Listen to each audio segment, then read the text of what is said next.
are gonna surprise tonight.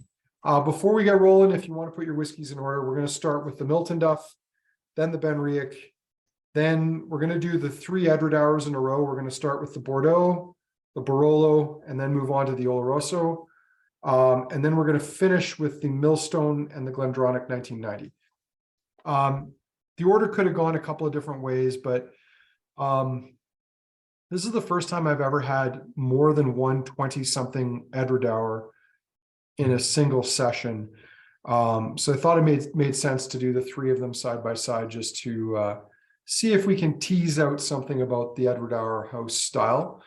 Yeah, so I'm excited to go through that. I saw Jackie just joined and to catch you up because I don't think you can see the chat when you join late. I've just put the order back into the chat there.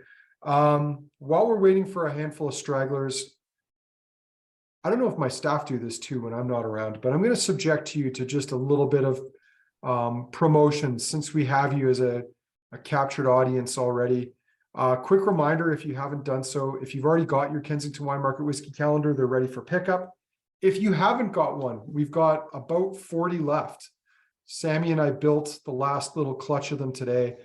This year's calendar is pretty cool. There's a 19-year-old Speyside Society single cask to round up the calendar. That's our last whiskey in there this year. And there's a lot of other cool things in there too. There's also a really cool Canadian whiskey that I can't tell you what it is, but it's 75% alcohol. I think it's 75. Sean, do you remember? Is it about that? I don't recall I think it was about 70, 75. Yeah, we can't tell you what it is because I would just spoil the fun. And we're all about having surprises. There's too few of them in this world.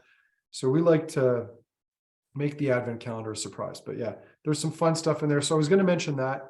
The other thing I was going to mention is we've got a handful of other tastings.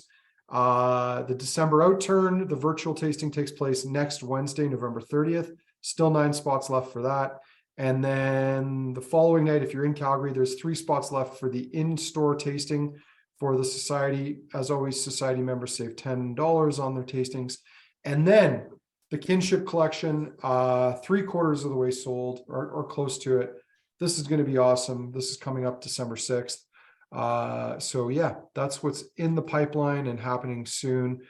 And yeah, fun times.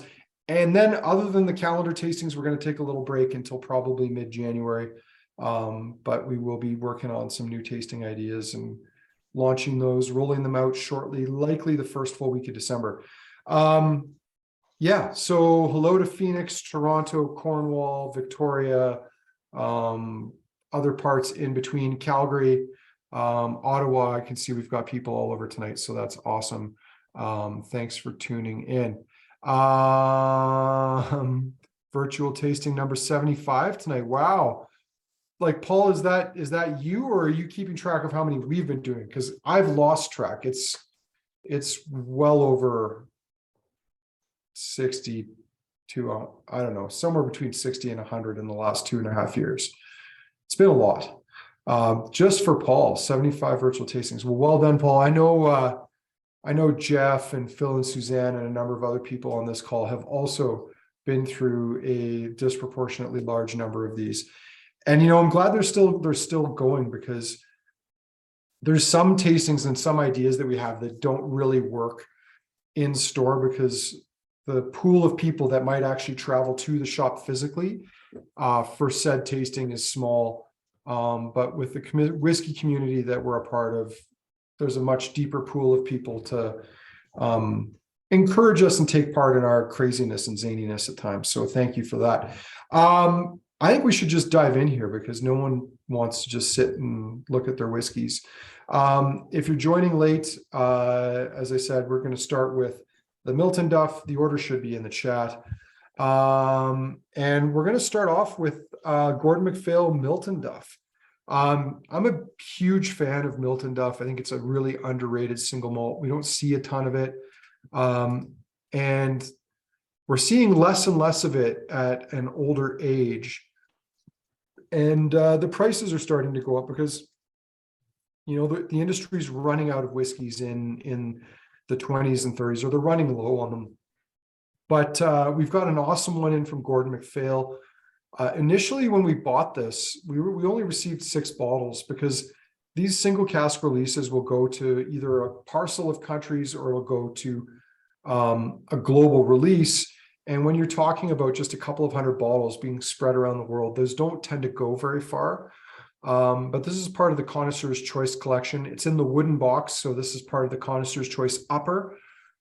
Generally, things over 30 years of age get put in a wooden box, and the price goes up a fair bit. This is from an ex-bourbon barrel, 31 years of age, or an refill hogshead, refill sherry hogshead, nonetheless.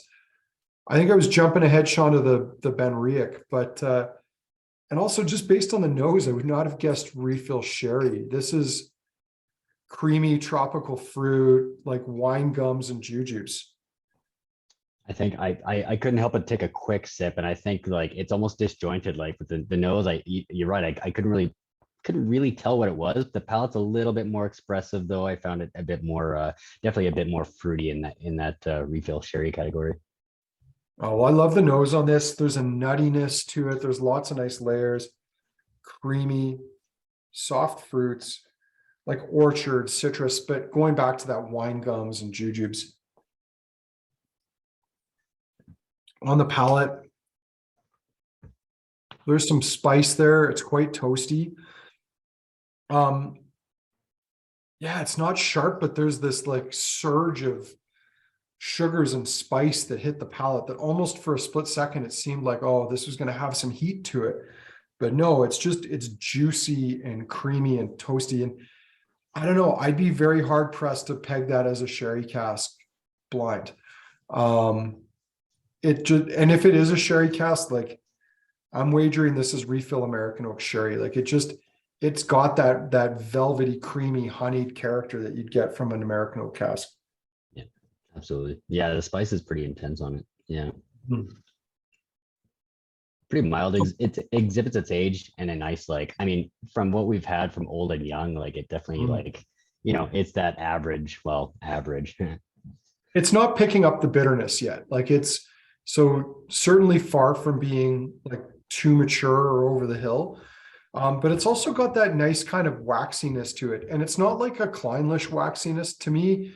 Do you remember, Sean, in school when you had those lined sheets and it had that rubber strip at the top that connected the sheets of paper? It's that kind of a waxiness to me. Like, I don't know what kind of wax that is, but, and I'm also like a glue gun almost. but then the other bit is like, I'm getting like pencil shavings on the finish. Jeff says it's a rubber. Jeff knows all. And if he doesn't know, he's the fastest researcher we have of any of our tasting participants. So I've bought a bar. I won't ask why you bought that jar, Jeff. I'm not judging, just saying. We won't ask deeper questions than that. Just going back to the nose, it's velvety, it's fruity. I mean, it's a lovely Miltonduff. When we started on this one, I said I've got a big soft spot for Miltonduff, especially Miltonduff in its late 20s and 30s. Sean probably remembers some of these, but in the early days of the Scotch Malt Whisky Society in Canada, we would get a lot of late 20-something Miltonduffs, and they were just gorgeous, gorgeous whiskeys. So I'd often be on a hunt for 72, which is the distillery number for Miltonduff and the Scotch Malt Whisky Society. And I'm glad I've probably got 5 or 6 kicking around in my collection that I grabbed when they were a couple $100s a bottle, because whiskeys from the early 80s now, let alone the late 80s, from a distillery like Miltonduff are getting pricey. It's a distillery we don't see enough of. We only see it from independent bottlers. Gordon MacPhail seems to get a disproportionate amount of it compared to others. We have seen it from the likes of the Society, though a lot less frequently. And most of the other Miltonduffs we're seeing are very, very young ones from a lot of other independent bottlers, and they're just not as interesting. Sean, I don't know if you thought about this, but I love Miltonduff, but I've not met a young Miltonduff that really blew me away. Right. Yeah. Like I think as you were saying, we had, I mean, society, I guess the Society bottlings, that whether or not I remember, I probably couldn't tell you with like so many Friday tastings with it, but what do we have for young ones? We see mostly like the distillery label from Gordon MacPhail, which we don't really see as much now. Maybe they discontinued it. And then I don't know, like the boutique, we got a young one, and yeah, they're fine. I mean, they're good, but you put a little age on them in a refill cask, and it's a spirit that just blossoms, becomes really tropical. One of the Miltonduffs that I loved had the name tropical in it too, and I remember it was something in its 20s. And yeah, I'm glad I grabbed a lot of those when I did, because it seemed like for a long time we were just going to have an endless supply of 20-something Miltonduffs from the Scotch Malt Whisky Society, and then one day the tap just turned off. But that's how it goes.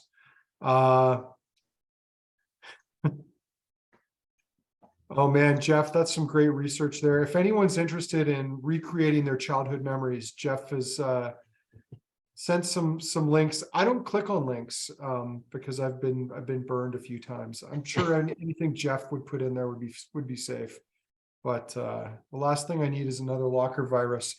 Yeah, we'll leave that and see how it evolves.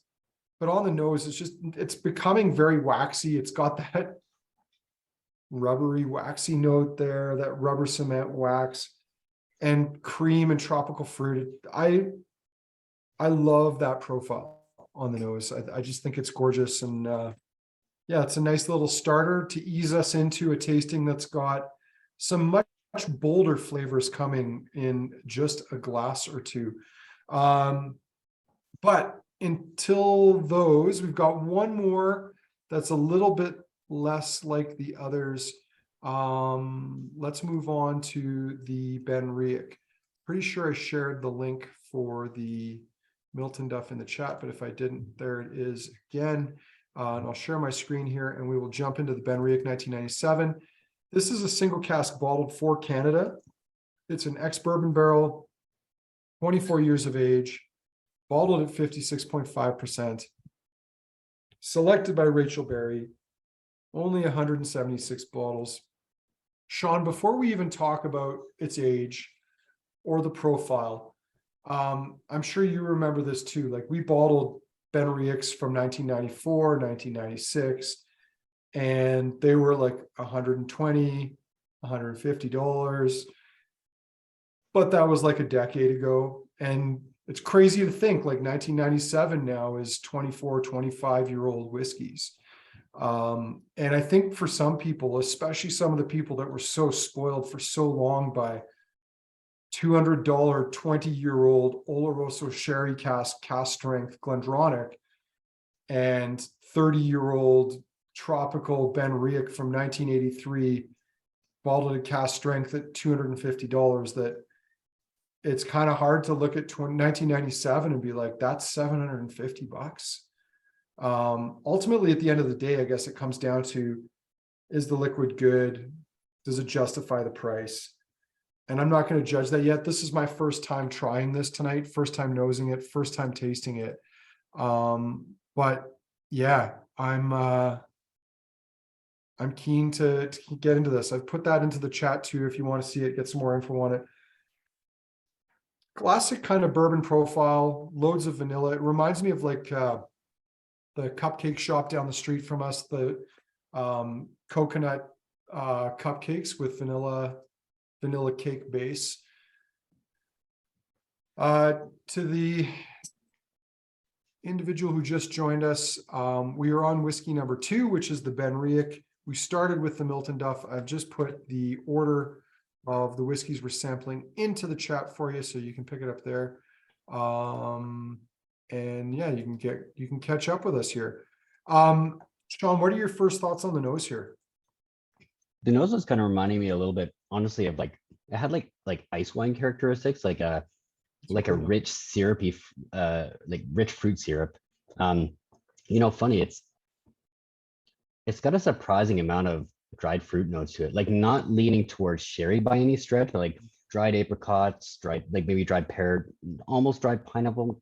I'd even say dried apple, like like when you get like Quaker Harvest Crunch with like dried apple chunks in it, like Like it reminds me of like granola a little bit on the nose too. Yeah, yeah, totally. And it has, yeah, because it has that nice, like, kind of cereal forward note on its base. There's a bit of like there's a bit of an earthiness too. It kind of reminded me of like a clay kind of, not minerally, but like not mushroomy either. I don't know, like plasticine almost, maybe. I don't know. Paul's saying vanilla icing sugar on the nose. Jeff, dried yellow fruits. Even like those banana chips, like you can kind of almost that slightly fatty, soft banana tone in there too.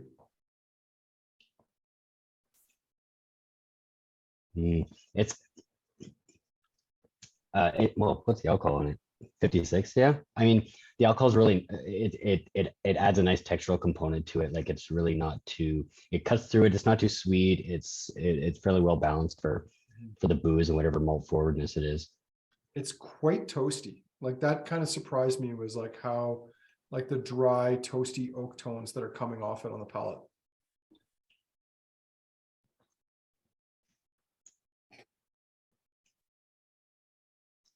Some sugars, bit of spice. Yeah, I agree. The alcohol is not too sharp on this. It's got a nice viscosity. It's quite creamy coating on the palate.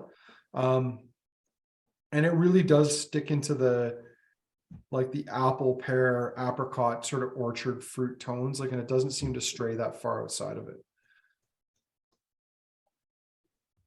I mean, I would go so far as to describe this as being fairly clean, which I'm not entirely sure is a compliment or not. I mean, there's definitely something to be said for like a flawless 20-something bourbon barrel whiskey. I mean, I don't know. Yeah. Can't really complain too much about it, honestly. Well, but then I guess this is where my comment before about the price comes in. Like, does this drink at a $750 price? I don't know. The crazy thing is, like, going back to the Miltonduff, which admittedly you're going to be paying another, God, what, $400 for, but it's got so many more layers to it. It seems more elegant, more developed, more complex. I don't know, like the nose on this one had me kind of enticed, and then the palate, I don't know, for me is somewhat disappointing. I'm hoping leaving it in the glass and coming back to it in a little bit will change my mind on that. But I agree, there's nothing wrong with it, but at this age and this price, to me, I think you'd need almost a better reason to buy it. Right. Yeah. But anyone, any thoughts you have, feel free to fire those into the chat, comments, tasting notes.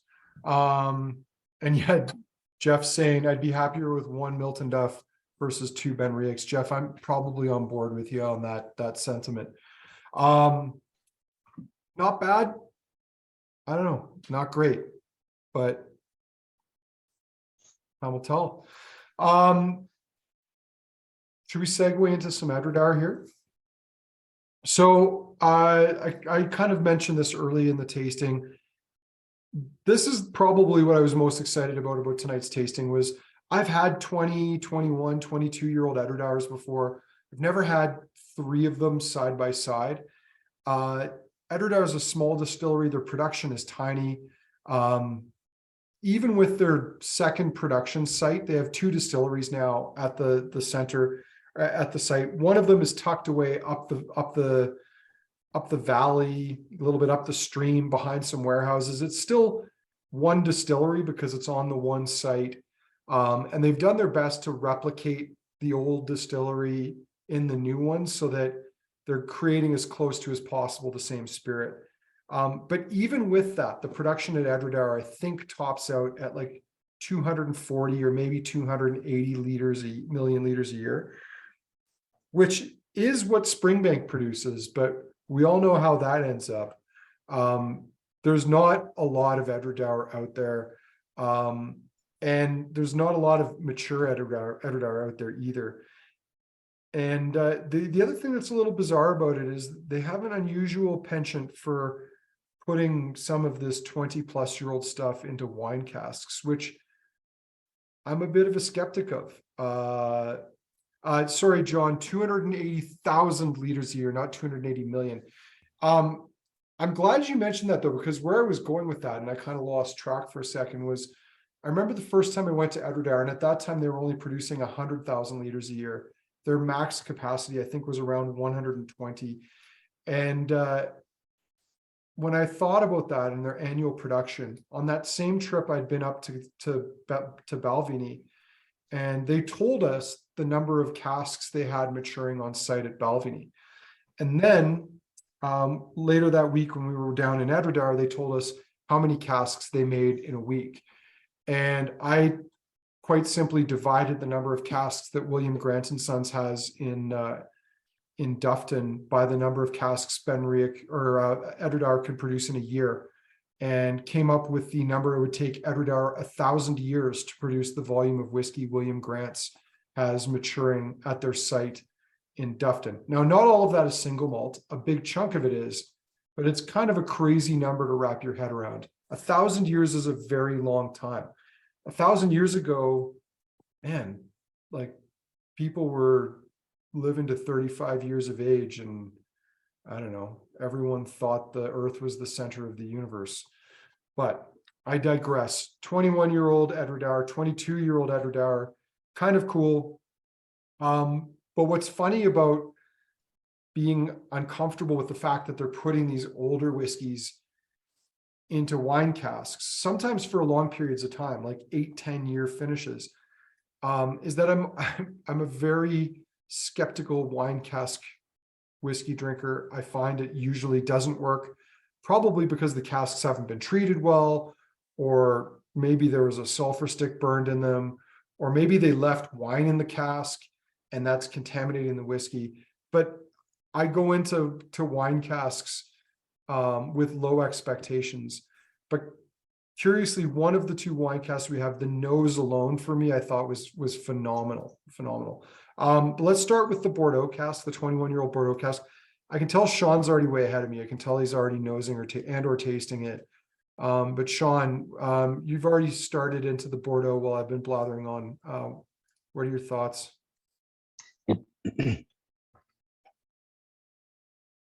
I mean, it kind of goes in the direction that you might expect like a wine cask to go. Like it definitely has like acidic dried fruits, like almost like wet dried raisins, or maybe like brandied raisins. Mhm. When we were talking before and trying to figure out the order, for me, this was like just so leathery, like intense leather, intense tobacco. And I've never seen one of these things, but you know those, I think they're called strops, those leather straps that they use for like cleaning razor blades, like for barbers. Like I would imagine this is what one of those leather strops smells like. Totally, like almost like not gun oil, but the kind of oil you might imagine them treating the leather with. And Mhm. Yeah, and like very woody, kind of like a vegetal woody tone to it on the nose. Like turnips, like grilled turnips. cool note, yeah. It almost like I've never been to a cooperage, but it makes me think that like in the room where they just start breaking down the barrels would kind of smell like this. Like musty. Yeah. Like, are you thinking when they're breaking down old barrels to repair them? Yeah, or to like rebuild them into something else. Yeah. Lots of nutty tones in there too, like cracked walnuts, pecans, or pecans. I don't know what the correct one there is. I'm not going to weigh in on it. I don't really have a dog in that fight.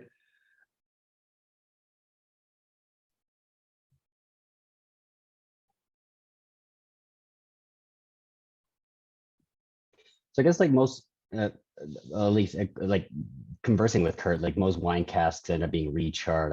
And I guess there's a little bit of that kind of nice Mhm. charwood on here too. So I wouldn't be surprised if that was I happening. the palate is a little bit unbalanced for me, but I quite like it. There's this almost like fruit perfume like intensity to it on the palate. it's very pretty. I don't find any of those like vegetal, like raw tannic notes that I was expecting. Like I was expecting something to be very, very tannic and bitter on the palate, and I'm not getting any of that.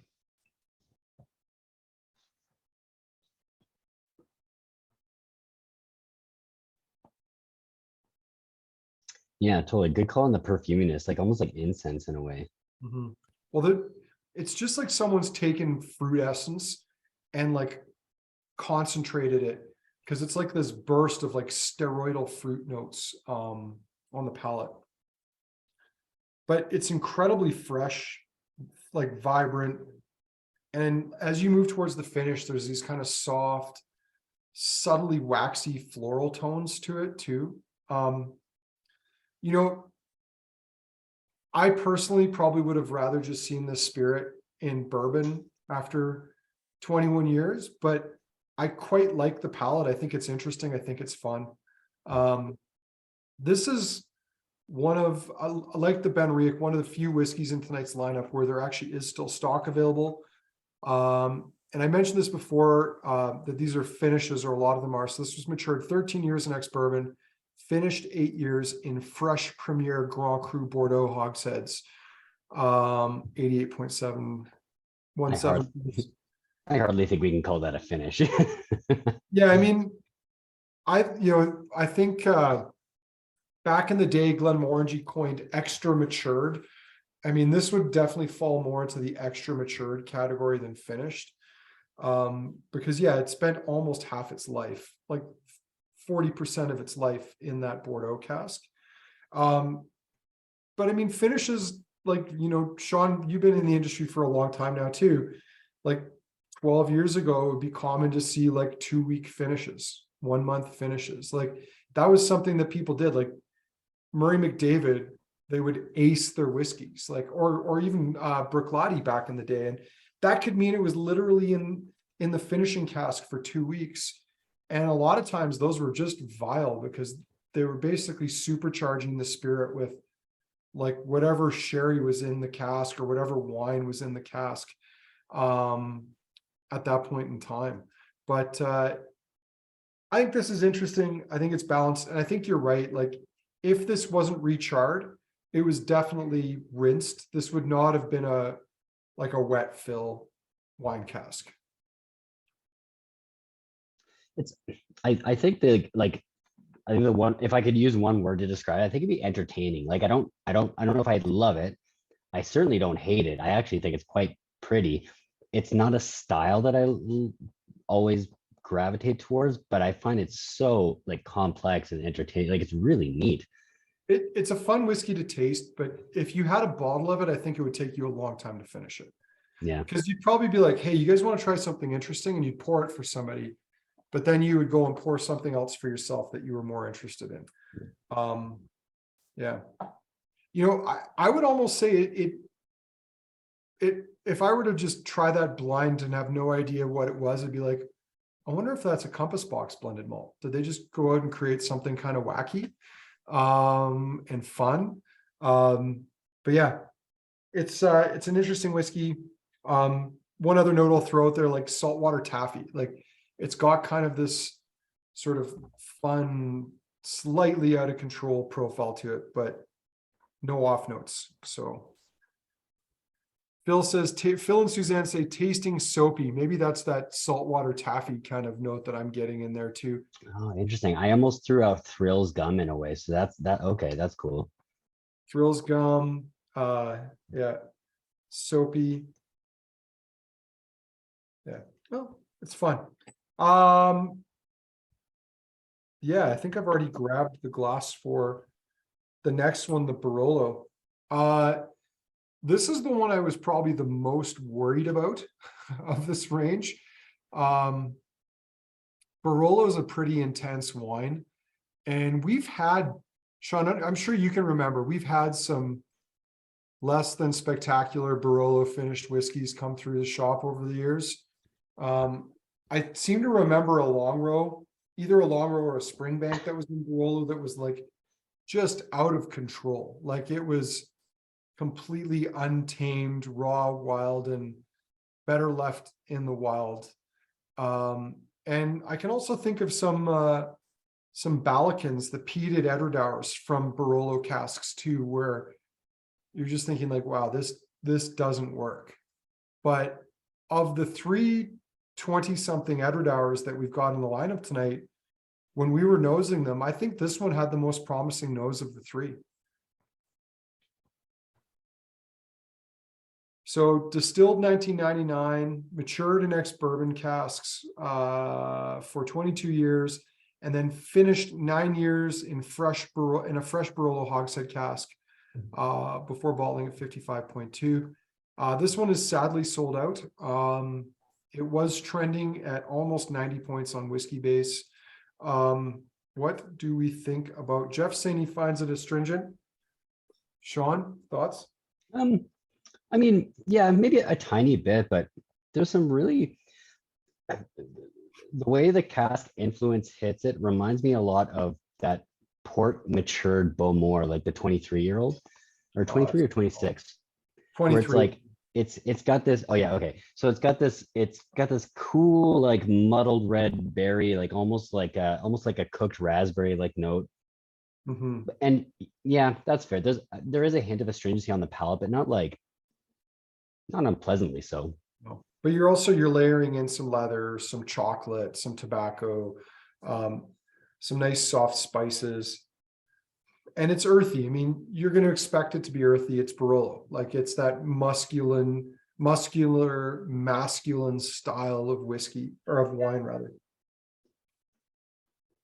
But I can see that little astringency. Like I get a slight balsamic note to it on the nose. Cool. Yeah.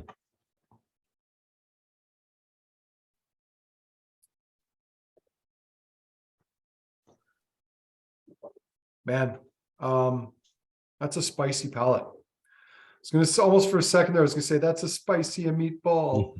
Yeah, the palate has got like that's what's man, it just doesn't quit. Like that has got so much toasted oak, so much spice, and it's warming too.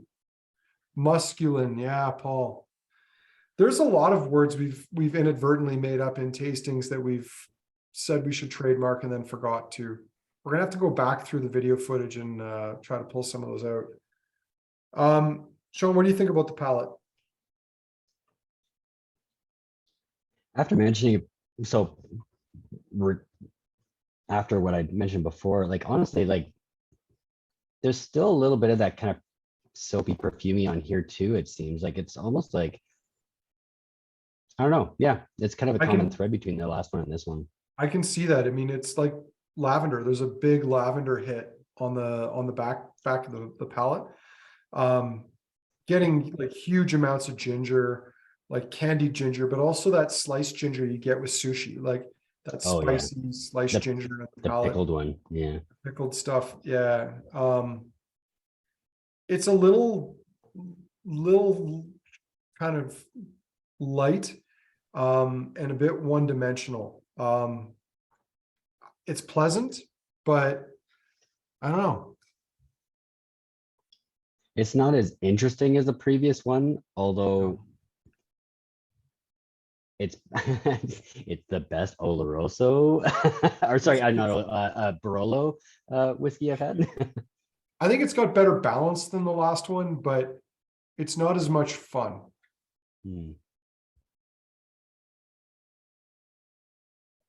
But as far as the profile goes, I mean, yeah, it's a wine cask, but I think the bigger note here is that this is probably French oak, like tons of spice,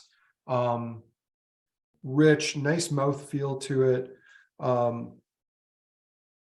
Getting into some candied fruits as well too. And actually, you know, Sean, you said that you started almost a Freudian slip comparing it to sherry. It has a somewhat sherry-like profile to it without being sherried. You know what this actually reminds me of a little bit is, do you remember the Compass Box Spice Tree Extravaganza, where it was like Spice Tree, but like taken to the next level? Totally. Yeah. It's not as sweet as that bottle is, and I think and the alcohol is definitely higher, but yeah, interesting. But yeah, Cool to try. So two night and day different Edradours with a similar thread in there, but quite different from one another. All right, let's Tom's saying his favorite so far. Let's mosey on down to the last of the Edradours, the 22-year Oloroso finish. And I don't recall if I shared the link from the last one, so I'll do that right now before I forget. And then I'll share my screen here. So here we go. Oloroso, 55.8%. Oh, not sure what happened there. Distilled 1999 again, matured next bourbon, finished for 15 years this time in fresh Oloroso sherry, bottled at 22 years of age, 55.8%. Coming up over 90 points on whiskey base. Look at the color on this thing. This is dark. And Sean, to your point before, can you call it a finish when it spent more than half its life in the second cask? I don't know. This one though, it reminds me of our Tobermory, our Barry's Tobermory at the shop, because it's got a little stank on it. It's that really dry, nutty, leathery Oloroso sherry. Yeah, pretty a little stewy for sure. Like a little like you make like I don't know, like coq au vin or something like that. Mm-hmm. And like beef bouillon. There's also something that reminds me of mole sauce here too. Oh, interesting. Yeah, like a spicy cocoa kind of. It's been a long time since I've had mole sauce. Now, when we first poured these and we were going through the lineup to make sure that we were happy with the order, this thing was just like kind of yelling out of the glass, essentially. Like it was obnoxious. And it's toned down, it's blown off a fair bit. And I think in a lot of ways, just purely on the nose, often I would be completely terrified to try the whiskey based on a nose like that. But much like our Tobermory that we have in the shop, that I think is quite a lovely whiskey, you can't always judge the whiskey by the nose on its own. Like often there's something else there. So let's jump ahead to the palate and see how it shows.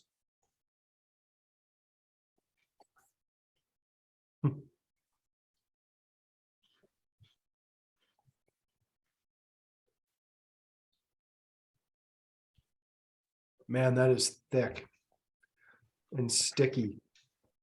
That's actually kind of what I thought, like what I'm expecting viscosity wise from the Millstone. Like it's like peanut butter clinging to your mouth.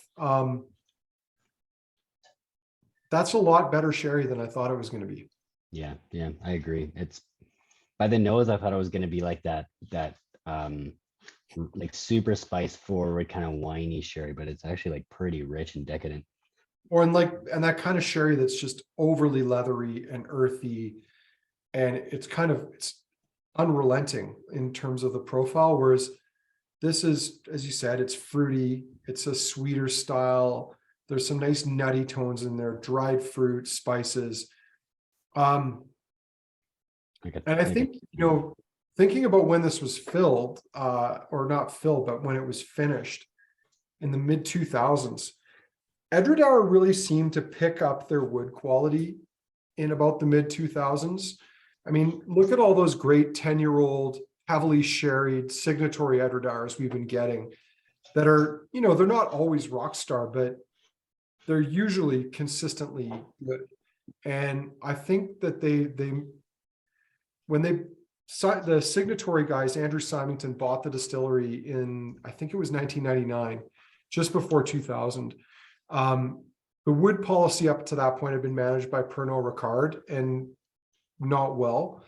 I think it took them a few years to catch their stride, build the relationships they needed to get good wood. But I've been increasingly impressed with the quality of whiskey we get out of Edradours over the last 5, 6 years. Because I remember when they first came to Canada 10, 12 years ago, like the 10-year-old was not great. Some of the other releases were hit and miss, but the sherried stuff that's coming out of Edradours has got a really dedicated following to it.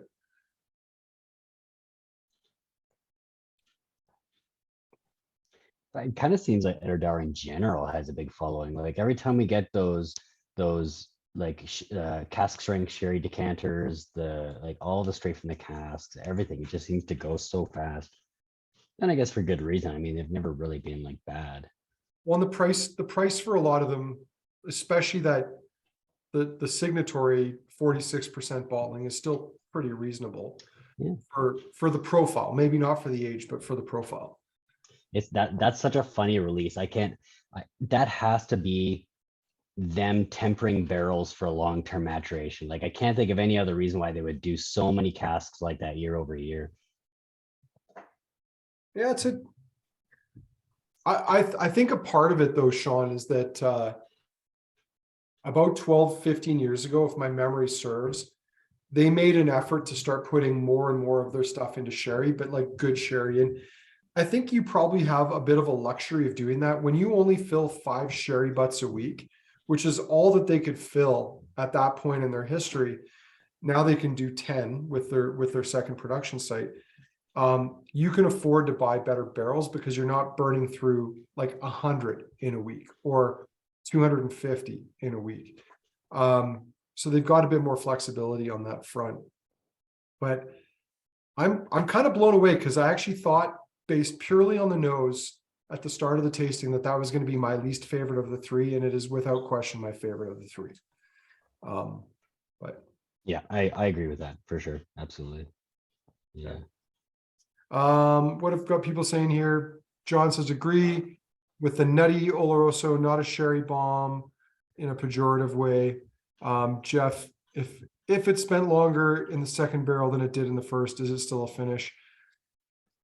Technically, yes, but I mean, that's like when we get to the GlenDronach, is it a single cask if Billy Walker re-racked it 10 years ago and there's 600 bottles from a sherry butt at 25 years of age? Is it still a single cask? I mean, I would say yes, but yeah, the finish. It's funny that the SWA want to like dictate so much stuff, but they don't really want to talk about like any terminology for that kind of thing. Like that's up to you, but Yeah. as long as you don't use these. Mm-hmm. Or list the age of the components in the bottling that are younger than the youngest or older than the youngest age, and other weird, stupid stuff like that. Mhm. All right. Let's go to the one whiskey in tonight's lineup that is truly not like the others. We have got the Millstone 22 year, and I'm just going to pull that up on our site here. 22-year-old Oloroso Sherry number 24. And unfortunately, we do not have a photo of that up. I thought we did have a photo of that up. Kurt's written a tasting note though. Here, I'll pull a photo up. The unfortunate thing is Patrick at Millstone doesn't really seem to believe in doing photos of his whiskeys. So it's up to Sean to take them, and sometimes we're too busy to properly get it. But here we go. Let me see if I can pull up the photo. We got festivals instead this month. Yeah, no shortage of festivals and sales and all kinds of stuff. So I'm going to pull it up on Whiskey Base where you can see the color of this thing, because this is quite dark liquid. So I'll show you the bottle, and then we'll give you a bit more information. Distilled in 1999, bottled in October 2021 at 46%, 800 total bottles from this release. Millstone is an underrated distillery. Patrick Van Zwiedem is possibly the most underappreciated distiller, if not in the world, then at least in Europe. I mean, the guy makes great whiskey, but he doesn't stop there. He makes gin, he makes Genever, he makes rum, he makes cassis. Like, Sean, what doesn't this guy make? Like, he makes just about everything. He makes corn wine, which I, I don't think we've seen a vodka from them, but there's probably only because it might not sell. it might not. Yeah. I mean, it maybe it would, who knows? Yeah, But maybe. the crazy thing with Patrick is he's very Dutch. He's like very focused. He's, kind of constantly trying to make whatever he makes as good as he possibly can make it. And when he started laying down whiskey, which I think was 1996, for some reason in my head, I think that's the first year they ever made whiskey. And it was his idea, his family business. They've been in business since the 50s, the Zweedums. The distillery is called Zweedums. Millstone is the brand they created for their whiskeys. But Patrick had a hard time sourcing sherry casks. And he actually somehow tapped into, because he couldn't get the sherry casks the industry was chasing, a supply of actual like sherry maturation casks. Most of what the Scotch whiskey industry uses are sherry seasoned casks because they're cheaper, they're more consistent. Patrick continues to this day to source and buy sherry maturation casks that actually hold sherry for decades. And it shows in the whiskeys he bottles, even their young Oloroso single malt. And I'll be the first to admit it. Most consumers who want Scotch don't want Dutch single malt. It's just, they don't want it. And you can taste them on it and they can agree it's better than the Macallan that's going to cost them twice as much, but they want the Macallan because what's Dutch single malt and why should I buy that? And it is an unfortunate reality, but I can't think of a bad bottling of sherried single malt from Millstone. Like, they have good casks. And I wanted to highlight the fact that he doesn't just make whiskey, he makes rye. He makes one of the best ryes in the world. We've bottled 2 casks of it at our store. But the boutique guys, when they chose to make a label for Millstone, and I think this is a testament to like how some people in the industry rightly look at a guy like Patrick. He's the Willy Wonka of the whiskey industry because he makes all kinds of crazy stuff. And maybe there's not a big market for apple gin, but like he makes it. And for what apple gin is, it's very good. Yeah, I think I tried this because I think, did Yarka pour this at our whiskey show 2 weeks ago? I don't think she poured the ones this old. I think she was pouring younger ones. Yeah. Oh, right. But I think she brought us a sample of this. I think that's why Kurt's got a tasting note of it. Oh man, this is like really gorgeous. This is super old school sherry on the nose, like leather armchair in a smoking room with a cigar, with a brandy snifter with Armagnac in it and some dark chocolate. Like, you've got all those elements going on the nose. Like the back when like the really old sherried whiskeys were more common, like Hunter and I, for example, were drinking like Macallan 25 one day. I think it was 25, maybe the 30, one of the two. Back when it was just, it was just a $400 whiskey. The back when he used to like put it in his bottle holder in his bike and be able to ride around with it. And I made the comment that it tastes just straight up like Hadith brandy, like old Torres brandy, like the 30-year-old or something like that. But there's nothing bad about that. It was just like, it was so far beyond like whiskey in a way, because it's just so saturated with whatever was in that barrel that you almost couldn't call it really single malt. You couldn't call it brandy or sherry. It was kind of this kind of sits in that realm where it is. And I think Paul mentioned it too there. He said whiskey flavored Oloroso sherry. Totally. I mean, you might be able to say it's like pinpointed as whiskey blind if you are a huge whiskey fan and you're, kind of going through it, but it is really just like a very wine forward. Yeah, it's very grapey, nutty, like just loads of fruit, but it's got a nice earthiness to it. And I think what's cool is underneath all those big bold notes, there's like some soft fruitier tones that want to burst through, but they can't because they're like smothered. They're held down by that thick syrupy sherry. I didn't know that about him, that he only sources maturation barrels. Like that's yeah, I guess like with Kurt and I constantly going, like we're always diving as deep as we can go with the sherry casks and what they do and how they get them and what they're using and whatnot. I don't think we really took that into consideration. That's kind of neat. Yeah, well, speaking from the perspective of someone who's been to Jerez, who's oh, just a sec, Sean, I got to deal with the puppy for a quick moment here. Oh yeah.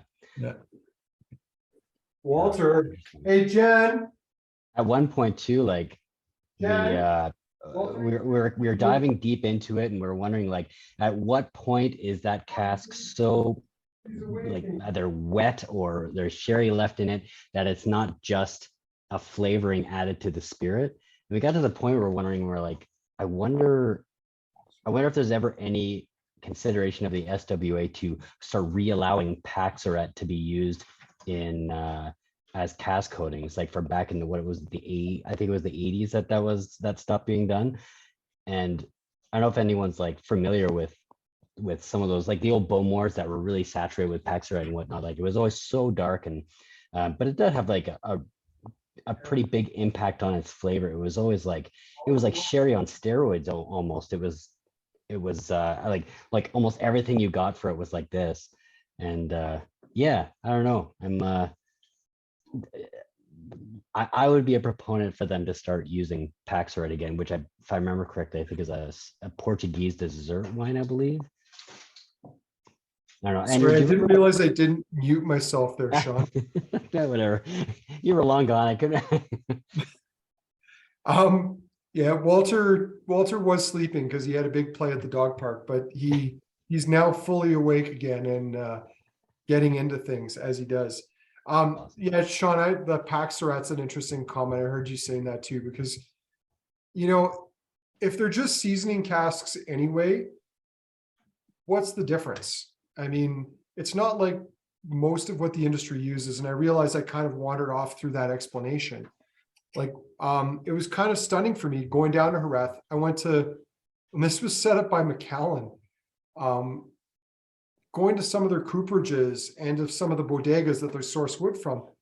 Some of the wood Macallan sources is wood that's maturing sherry for years, but the vast majority of it is just wood that gets speed seasoned, like 6 to 8 months worth of sherry in the wood. And then that wood gets shipped to Scotland to be filled with whiskey.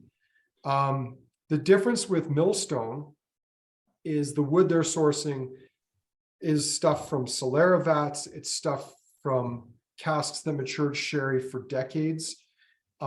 It's not your typical sherry seasoned wood. And the only really comparable producer that's out there, and theirs is a little different, would probably be somebody like Gordon MacPhail, who has a very specific regimented program for their wood.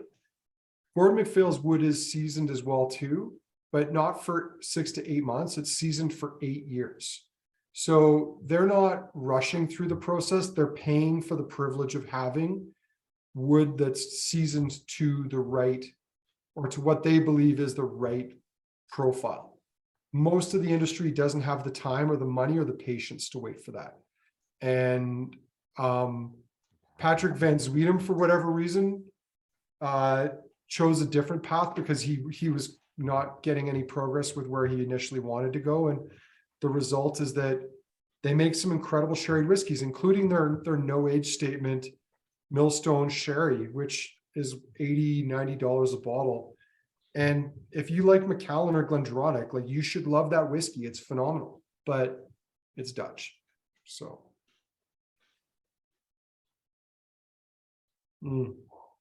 and Sean, you probably remember when we were in London, what would you, I mean, your opinion might be different than mine, but what was the most memorable sherry whiskey you tried in London? Oh, Was it, sherry? Oh yeah, it was was it the boutique? the boutique Millstone. Yeah, for sure. Yeah, they had a 26-year-old Millstone single malt that, I mean, it was just over the top sherry. Like it was sherry to the end. You know, funny enough, like that was actually something that seemed to be almost lacking at that show, which I guess, I guess there could be reasons for it. The older stuff just doesn't exist as much anymore, but everything super cool we tried was mostly like refill. Yeah. Well, and I mean, part of that, Sean, is that we we got treated better at the small and mid-sized guys and not Mm. at the McAllens, because at the McAllen booth, if you want to try the good stuff, you got to pay. They don't care who you are, you got to pay. And everybody else, it's like, oh, hey, it's the guys from Kensington. You want to try this? Sure. Hey, you guys want to try this $50,000 Japanese whiskey that's launching next year? Come and try it. Oh, McAllen. Yeah, no, everyone pays. So what are you going to do? Yeah, fair. I didn't pay. So, but anyway, all right. One last whiskey to go through, and then we need to go back around the horn, as we like to say. So there was a time when we were, without question, GlenDronach's biggest customer in Canada.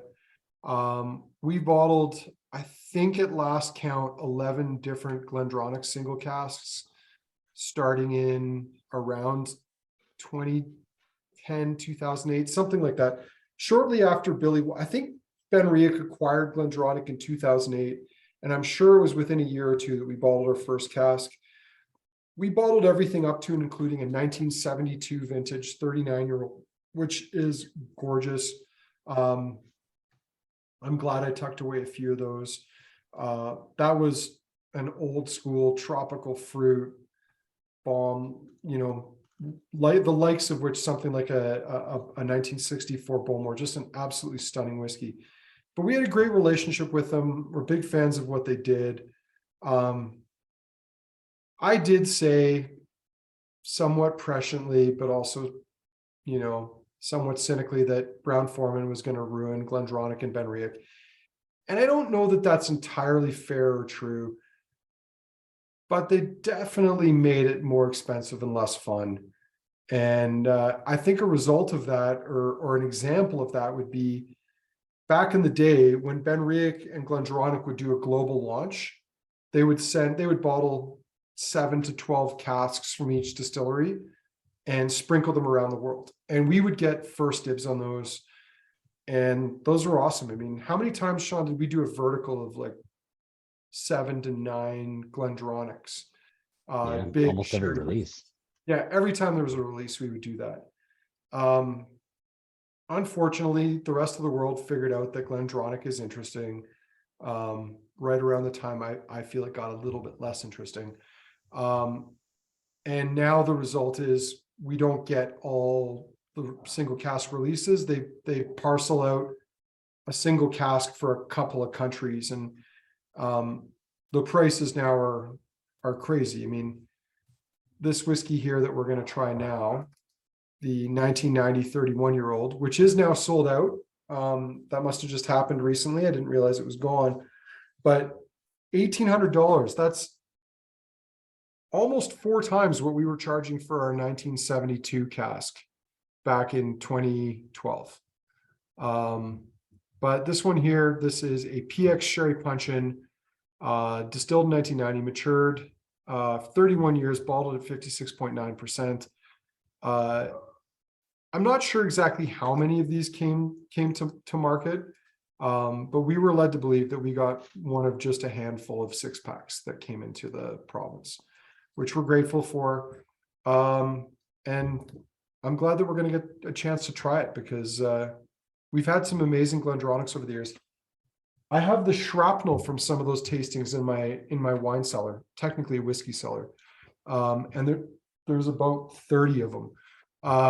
So I've had a fair bit of GlenDronach at age, so I'm interested to see how this one shows. And the nose is kind of promising. It's got some interesting tones to it. There's a eucalyptus note, which is a little unusual, like coming in amongst that sherry, amongst the chocolate, amongst the dried fruits.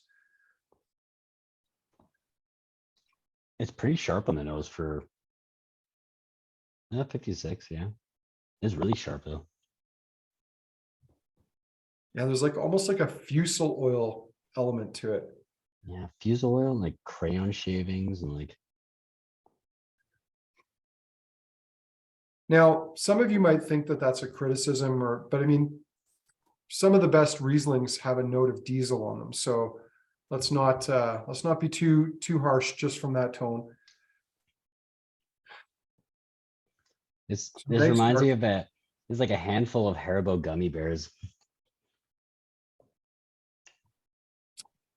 Mm. Maybe like chocolate dipped gummy bears. Yeah, there's some cocoa in there for sure. You know, when we first poured this for this tasting, I made sure to get a sip of it because why wouldn't I? It was actually pretty darn sulfured when we first got it. I'm not really detecting it on here though. It's not, maybe there's a touch, but not enough to detract from the whiskey. It's surprising because that doesn't always happen. And I mean, it's pleasant because obviously who wants to drink a sulfured whiskey? Yeah, Well, some people do, some people do. Sean, I wonder if that's more, that was like that was a note that needed to burn off, because I mean, I personally am not finding any. I didn't try it when you guys cracked it to pour the tasting, so I don't have a frame of reference for it, but for me, I'm not getting even a remote trace of sulfur from it. And then we've talked about this in other tastings. Kurt and I, especially at length when we did the Glenfarclas tastings, I think a lot of times people confuse some of the tannic notes, some of the nutty notes that come off of sherry cask whiskeys with sulfur, because they've often detected those notes at times when they've also had sulfur.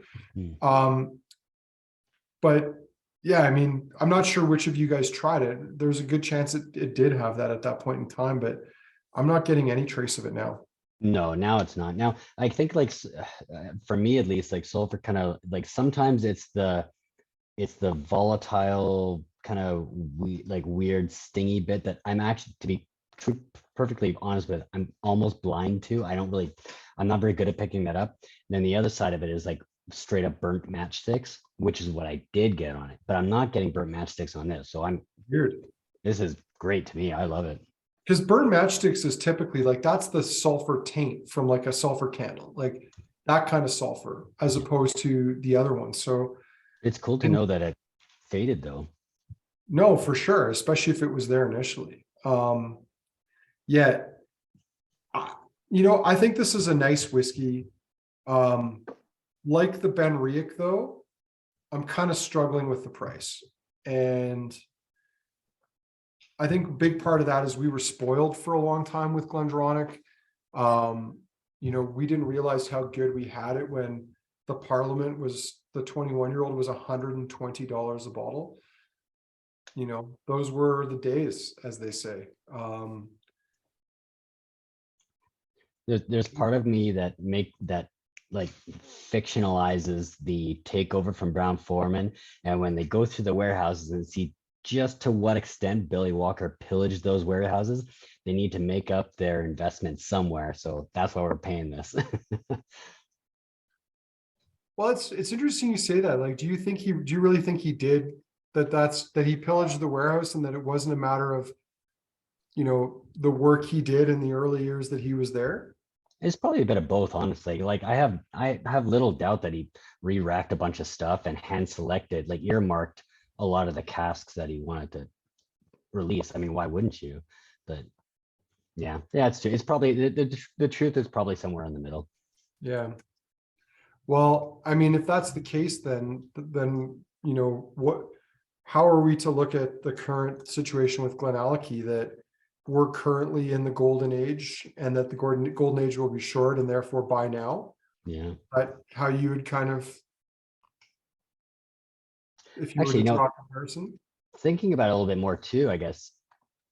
Sorry, not to detract from what you're just saying. Like when they're evaluating the warehouse for evaluation for takeover, they're not looking at the quality of the whiskeys either. They're probably just doing a general this is there for how long, this is there for how long, and then maybe a general volume or something like that. But they wouldn't be doing quality of casks anyways. It would be very hard to go through like a warehouse with 40,000 casks and give each of them the same level of attention that, you think would be required in order to identify the best casks that are there.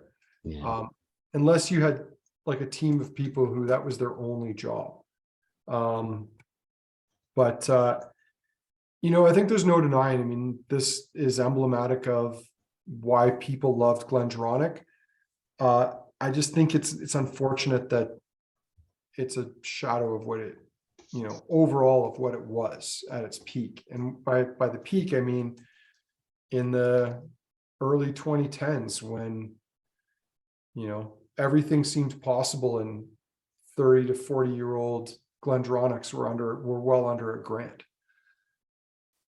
Yeah, fair enough. Yeah.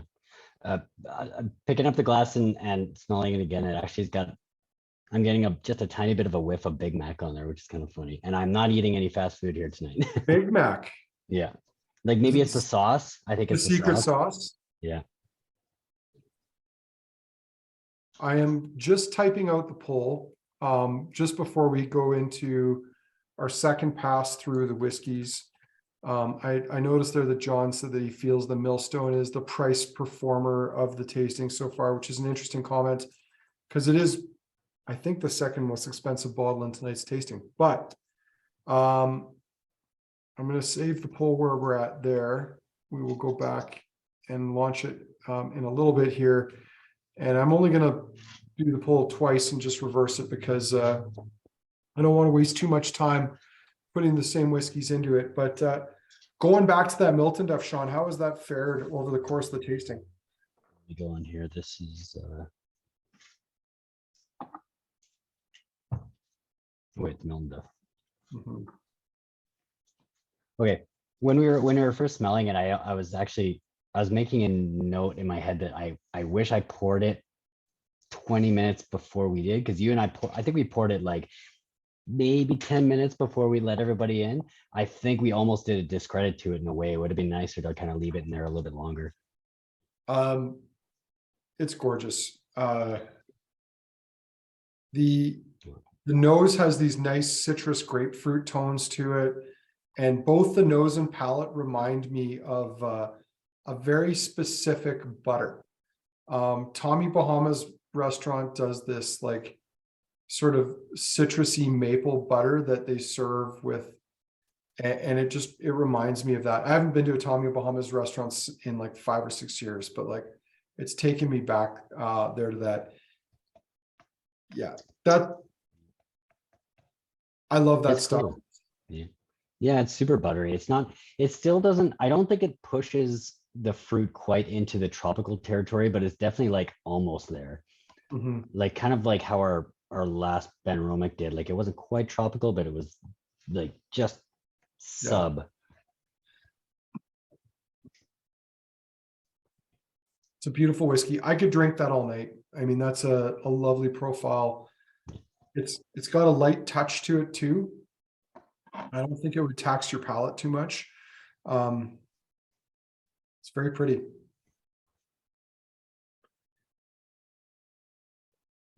All right, BenRiach 97. I feel it was a little unduly harsh on this one the first time through. The nose is still super malty. It's like opening a box of like Quaker's Harvest Crunch cereal. There's some fruitiness on there too. It actually is, well, funny enough, like peasant cheese just got in all their panettone. So Michelle's been bringing home panettone. So just opening that up, it kind of smells like that. Panettone. That's a good note. I love that. For those who don't know, it's kind of like an eggy bread with like sometimes with bits of fruit and chocolate in it. The big bread. Yeah, the big fruity bread.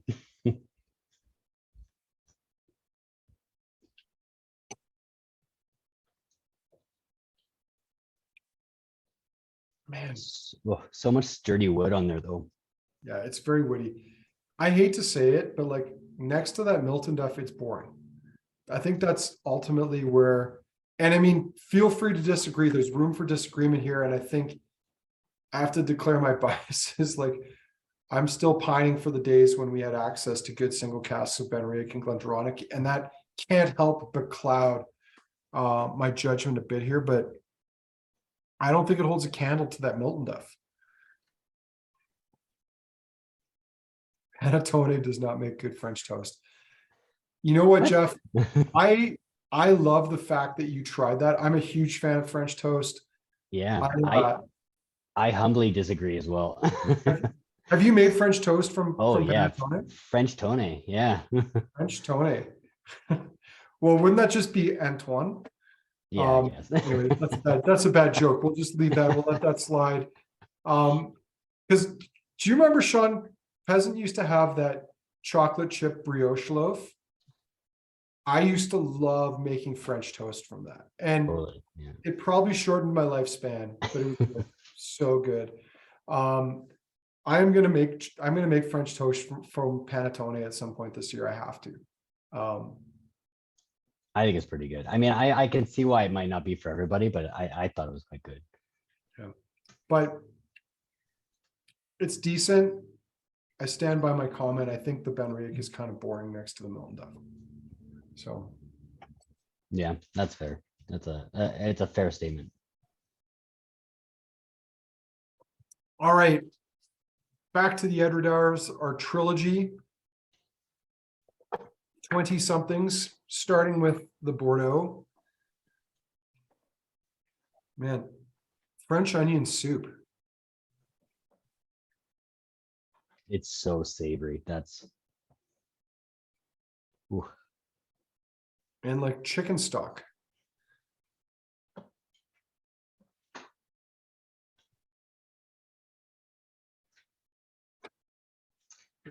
I'm trying to kind of go through them all, like the three Edradours kind of like all at once here. Like, you know, it's funny, the Barolo actually comes across almost smoky.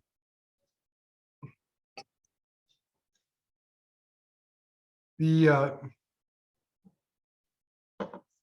it hadn't occurred to me to do that until you said that's how you were approaching them. And the interesting thing is that I think that Bordeaux has the sharpest nose of the three. Yeah, I agree.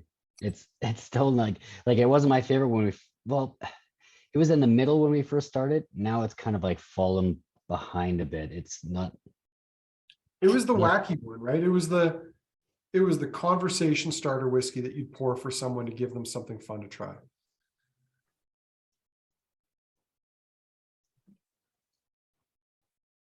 So we've got an interesting side conversation here going about where you get your Panettone from.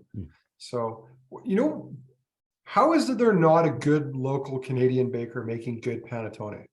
I mean, you'd have to think that like that would be something that, you know, it's a premium product. Someone surely could do a good job of it locally. There must be people. Yeah, absolutely. I mean, I wonder if maybe it's just easier to get it overseas. But yeah, tough to say, especially with some of those bakers that have been doing it forever. It's a niche. It's a niche bread in North America for sure. It's not something that everyone knows of.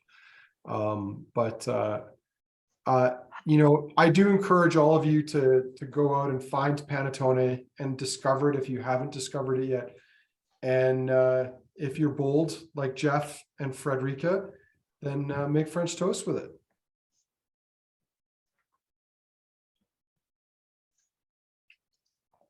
I might just have to do that for Christmas morning this year. I think that would be a lot of fun. Barolo, man, it's like woody and earthy and nutty. A good challah bread is also excellent, John. I haven't had one in a while. I love just tearing. I used to make French toasts from challah as well. I thought that was you know, starting with a thick, flavorful bread to make French toast is a good baseline. Yeah, the Barolo, it's better, but somehow lost. Like,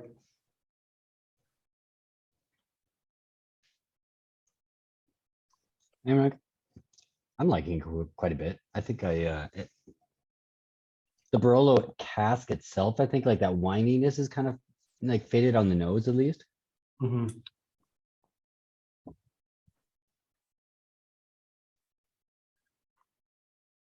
My my original tasting note where it was kind of similar to that port matured Bowmore though still stands in my opinion. The poor matured Bowmore. Yeah, without the smoke, of course, but there's like I think it's that hint of that like lavender soapy thrills gum with the wine. Mhm, mhm.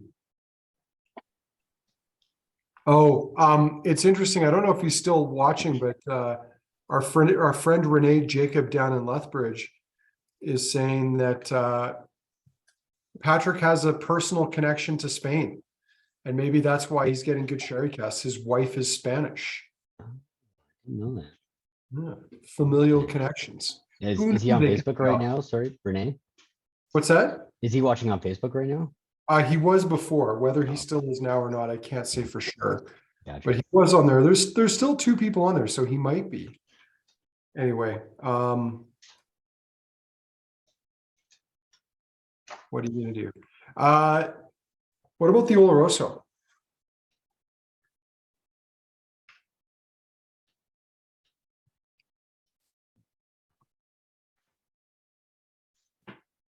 It's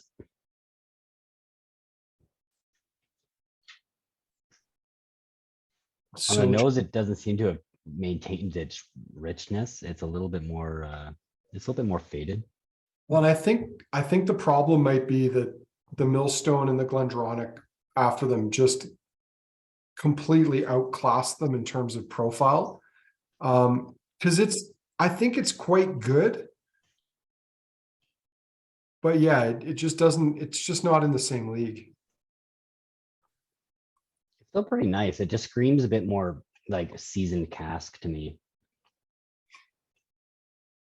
And again, yeah, and obviously we're contrasting between like 2 absolute monsters, but Mhm. I still think it's my favorite of the 3 Edradours 20 somethings though. Though I'm trying not to influence the vote here, although I think I'm doing a rather poor job of that tonight by highlighting things that I've enjoyed throughout the course of the tasting. Let's go back to that Millstone and see how it's showing. Because I think dollar for dollar, at least for the back end, the back 5 in the tasting tonight, the first time around, this was for me the best bang for buck. Renee is still following us on Facebook tonight. good to So know. How's it going, Renee? oh, we got a late joiner here. Stefan's joining us now. Stefan, unfortunately, we're most of the way through the tasting. We're almost the full way through our second pass. But if you missed it, I think 5-10 minutes after this tasting is done, the video should be live on Facebook, and then it will be on our YouTube page in a couple of days whenever Evan gets time to upload it. But man, Millstone, Sean, thoughts? I think it's tied for my favorite of the evening for sure. But not to influence anyone else. You guys like what you want to like, So but hard not to do it's that. just so nice. Like and again, it's there's definitely part of me that wants to not gravitate towards the things that don't taste like whiskey or anything like that. I usually prefer refill bourbon. I've kind of grown away from these whiskeys, but there's just something about it that's just really gorgeous, really such a pleasure to drink. Well, I think this kind of goes back to like why Patrick is regarded the way he is by people in the know, is that he's a phenomenal distiller. He doesn't cut corners, he puts things into good wood. Yeah, and there's no compromise on it. And he's one of those businesses where I really struggle often to figure out how he makes money because his volumes aren't big. I know he's not, scrimping on this and that. It's he's like an artist, but who plays with liquors and makes spirits, and he's a really interesting guy to visit. I don't think they generally offer tours, but if you're in the southern Netherlands, it's definitely worth a visit because it's a pretty interesting place. I highly recommend a visit if you ever get the chance. Doesn't he have like 8 stills or something like that? It's got a whole bunch of stills. He's got a couple of small alembic stills. I think he's got a small column as well. Like it's a very unusual place. Interesting, like output being small, but he has room for a lot. I guess it's because it's like, split up between so many things. But one other funny little like sidebar about Millstone and about the Zweedums is they're in a part of the southern Netherlands that is heavily intertwined with Belgium, and I mean this in a very physical sense. Literally, the other side of the street from him is Belgium, but then there's parcels of the Netherlands and Belgium inside of each country, and this all goes back to the Napoleonic era. And he was struggling because he needed warehouse space and he needed to expand his site, and he couldn't get planning permission for it because all of the areas that he wanted to do it on were adjacent to Belgium. It's classic EU bureaucracy BS, but as a Canadian who, we live in a very wide open space with a fairly clearly defined border. It boggles my mind that you can have a country that has like small, like city block sized spaces in another country and they're not congruous. It just doesn't make any rational sense to me. But I think I saw, not to plug anyone, but there's a YouTube channel called Map Men. They do a little bit on like the enclaves within an enclave within an enclave, and it's just it's a really interesting topic actually. Yeah, having weird like little pockets of country. Yeah, it's pretty wild. Anyway, that Millstone's gorgeous. All right, last pass on the GlenDronach. It's pretty syrupy now. And there's a smokiness to this too on the nose.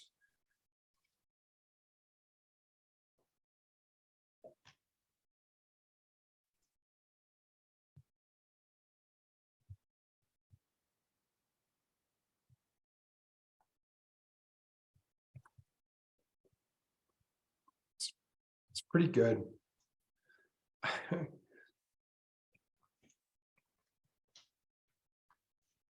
There's still little remnants of that matchsticky note, honestly, but not a lot, not enough to really like.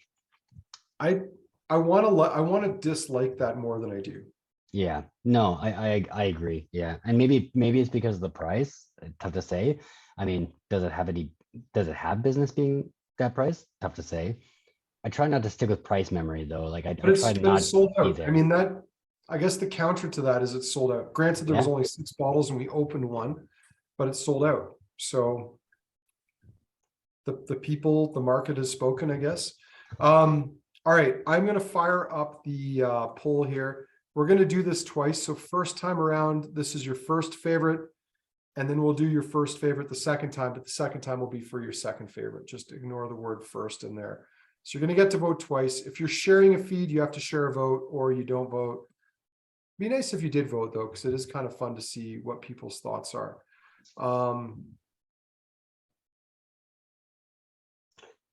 Is Charlene looking for discount codes on Millstone? Did they give to? Well, it's a fair point. So Charlene, we often forget to mention this, but you're taking part in a tasting tonight. So if you do order a bottle, just put in the memo field that you were taking part in the tasting tonight and you were told you would get a discount. So, yeah, that's a fair comment. I think we forget about that because this is perhaps one of the failings of our tasting program, especially virtually, is even though we share links and things, we don't really push the sales side of it. These are as much for just sampling a fun range of whiskeys with people as anything else. But yeah, if you're taking part in one of our tastings and you order something online, mention that you were taking part in the tasting and you were told you'll get a discount. And I'm pretty sure the ladies on the web will just give you a discount. Or they'll come Yeah, to I me think and be like, what do I do? And I'll be like, give them a discount. And they'll be like, no, oh, yeah, you just mention it. Like we know what to do for sure. Sorry, I thought you meant like a discount code with Millstone themselves because we don't have any more of this one. Sorry, my bad. Of course you get one with a no, don't with we the have taste. one? It said we had Oh, one, oh, my bad. Yeah, yeah, totally. So the first unless we don't, which race to the website and we'll see what we can do by morning. is, because to be honest, when it says one bottle, there often isn't one. But who knows? Who knows? As Jeff says, it says low stock, and it only says that if there's only one or two left. And I don't know exactly how many are left, but it's somewhere between one and two. But if you missed that, although it's probably atrociously expensive, the boutique 10th anniversary 26-year-old Millstone, we are allegedly getting some. I don't know how much, but I kid you not, like that was like kind of that was the best sherried whiskey I had in London, hands down. There was a lot of other great whiskeys, but for sherry, that was kind of mind blowing. All right, we've done our first round of voting. I'm going to call it here, even though at least one person hasn't voted. And I have to say, I'm impressed. The spread on this is pretty wide. The Millstone 22 was the #1 favorite, but look at this. We've got a 3-way tie for second between the GlenDronach, the 22 Edradours Oloroso, and the Miltonduff. So that's fun. Let's do this one more time. I'm going to relaunch the poll here. Pretty sure it lets me do that. Relaunch poll. So this time it's for your second favorite. So if you want to plug your second favorite vote in there, we'd like to hear what it is. Sean, I'm going to put you on the spot here. What was your second favorite whiskey in the tasting tonight? I think second favorite is the Millstone. I think for overall whiskey, we didn't talk about our first one. I don't know if you want to. Well, I always start with second because I like to build up to first. So I think the Millstone is my second favorite, and I think we probably have some pretty similar opinions on it. Yeah. I'm with you on that. The Millstone was my second favorite tonight. I would say that the GlenDronach is just slightly out of third place, and that the Oloroso 22 Edradours is like close on its heels. And this is not just purely objective. I think I'm letting price weigh in on those a little bit, where I'm like,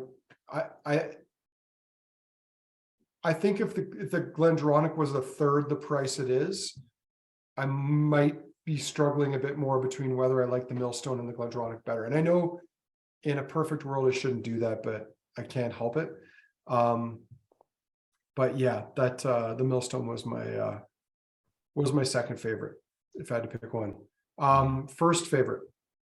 Oh yeah, the Miltonduff I think really took it for me for sure. Like yeah, like that's just the style, right?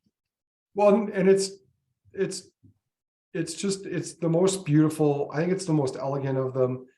And yeah, I mean, that's a classic example of a old refill cask matured Miltonduff, and it's bang for buck. Yeah, so interesting. We're in sync on that tonight. It would be interesting to see.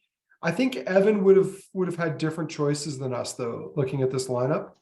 I know it's not perhaps fair to speculate on this, and who knows, maybe he's watching this video at some point in the future. But I'm going to ask you, Sean, if you had to pick Evan's two favorites tonight, which ones do you think they would be? I know this is an oblique question.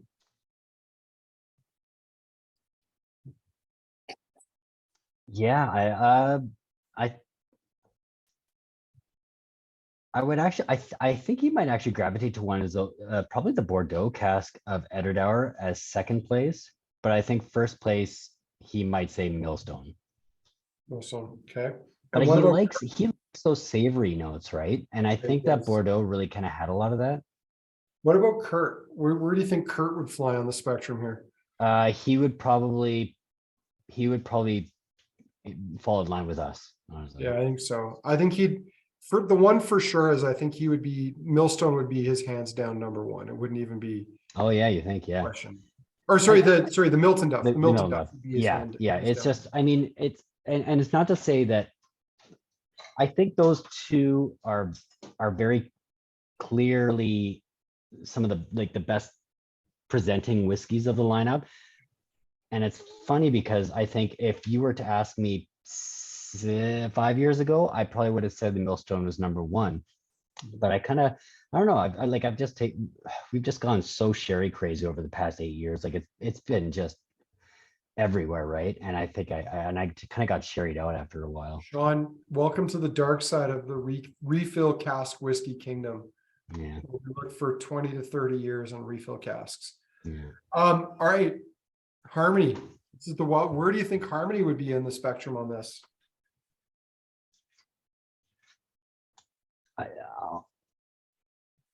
Oh, that's a good one. I don't know. So I actually think Harmony would probably put the Millstone or the GlenDronach number one. Yeah, probably. Yeah. And this is not like laying, like, this is just kind of trying to put my mind in where their palates are at. But yeah, I think she would probably put that somewhere near one of those two near the top. She might even like the BenRiach, to be honest with you. I was going to go with that for my number two. Yeah. Yeah. Awesome. Well, I don't know if I've killed the poll for the second vote here, but let's just do that now. And wow, this is cut and dry. Look at that. Millstone 22 years, second favorite by a clear margin. And the Millstone, there's no other choices in that. I mean, I think you can clearly see the two winners in tonight's lineup tonight, even though we had that more even spread on the first round of votes. So very, very clear, cut and dry. And Jeff said that BenRiach, it's getting better the third time around. Oh, sorry, Phil saying I didn't share the poll here. Let me just see if I can pull that back up. Oh, Share the results with all of you. That's the results from the second round. I mean, it is very delineated. So it's so funny. Yeah, I mean, the first, like, it seems like people had like favorites here and there for their first favorite, but everybody's in sync that the Millstone and the Miltonduff clearly sort of stood out tonight. So very, very cool. To John's points, we can't post the results. I did share them and they can stay up. You can take them up or down for your screen. But yeah, that was a cool lineup tonight. I hope you guys all enjoyed it. Yeah, this is our third from last virtual tasting, I think, something like that before the Christmas break. So I want to say thank you to everybody for taking part in tonight's tasting. I hope you enjoyed it. I want to say a special thank you to everybody for being cool with us having to postpone this event for about a month.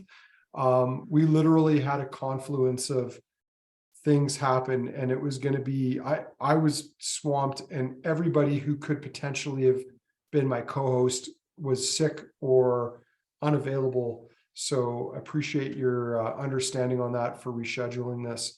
And I hope you enjoyed it, because I really think this is one of the more fun tastings we've done this fall.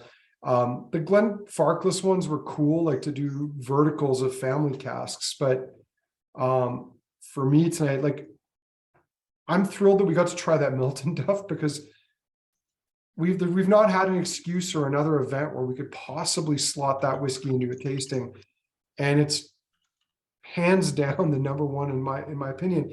And same with Millstone, the ability to share that 22-year-old Millstone, and I hope for some of you it will kind of open your mind to giving some of their other whiskeys a try, because not everything is going to be to that style.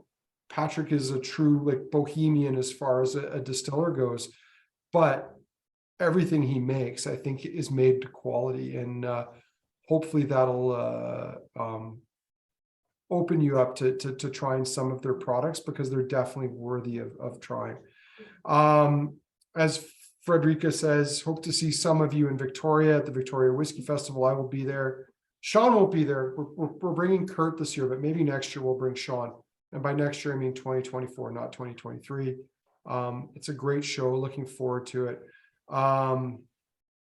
Jeff is saying he was number one. Maybe you were, Jeff. Maybe you weren't. I happen to know who gets VIP ticket set 0001. And it's not me, but I know who gets it. She's a lovely lady and a medical doctor, and has been a good friend to our shop for a very long time. Regardless, thank you, everybody.